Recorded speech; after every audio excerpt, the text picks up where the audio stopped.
के ऊपर फूल बरसाने लगे। वाह रे देवताओं, जैसे झोटे बढ़ा करें गांव में, जैसे दो दो लड़ रहे हैं और देवता न्यू के शाबाश बहुत अच्छा कर दो काम और फूल बरसावे। ये देवताओं के लक्षण है, इनको बीच में आना चाहिए था और हाथ पैर जोड़ कर उनको छुटवाना चाहिए था कि तुम लड़ोगे तो हमारा क्या होगा। हर देवता ने होगा ऊपर तो फूल बरसावे, शाबाश मरो कटके। तो यह पंचायत तो पहले तो बिगड़ रही है, को नई को नहीं बिगड़ी हुई है।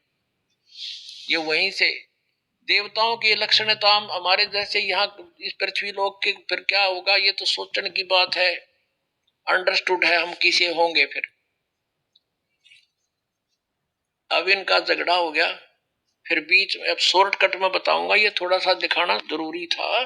जिनको हम पूजा करते उनकी बुद्धि कितनी थी, जिनको हम सर्वेश्वर महेश्वर और भगवान मान्या करते, वो चौथी कक्षा के बच्चों जैसे नेचर के थे। चौथी तीसरी कक्षा के बालक झगड़ते हैं, अध्यापक पूछता है क्यों झगड़ रहे थे बच्चों, वो कहता जी ये नो बोला मैं तेरा बाप।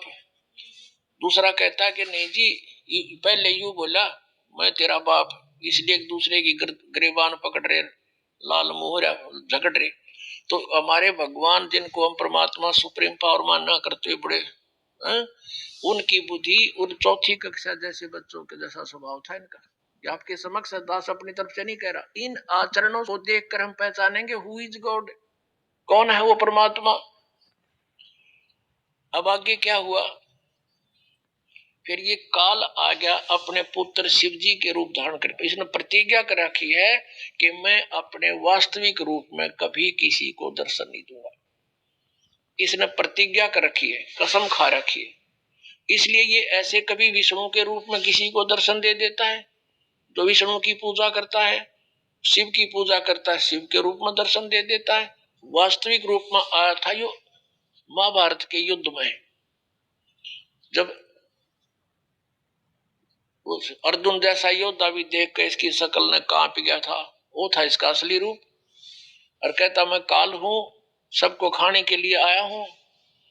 और अर्जुन ने करबद्ध होकर कहा था भगवान आप अपने उसी चतुर्भुज रूप में आ जाओ, अब मुझसे ये देखा नहीं जाता। कलजा फट गया उसका। अब ये आ गया वहां पर शिव रूप में, इन दोनों के बीच में पिलर ठोक दिया, आके खड़ा हो गया और कहता कि मैं तुम्हारी बुद्धि ठिकाने करने आया हूं, तुमने अपने आप को भगवान मान रखा, यू आर नॉट गॉड। ये देखिएगा, अब ये है पृष्ठ नंबर 17 पे, पहले हमने 11 पर पढ़ा था।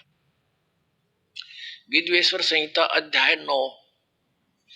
उन दोनों की अज्ञानता और वैर को दूर करने के अर्थ दोनों से कहा, किसने, उस सदा काल रूपी ब्रह्म ने, सदा शिव जिसको कहते हैं, इनके पिता ने क्या कहा, मेरे सकल और निष्कल रूप हैं परंतु और ईश्वर नहीं, इस कारण से उनके दो रूप नहीं हो सकते।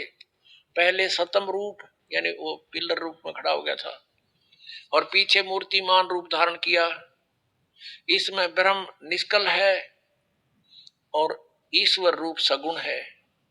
यह मेरे दोनों रूप सिद्ध हैं, दूसरे किसी के नहीं हो सकते। इस कारण तुम दोनों को अथवा दूसरों को ईश्वरताओं की प्राप्ति नहीं हो सकती।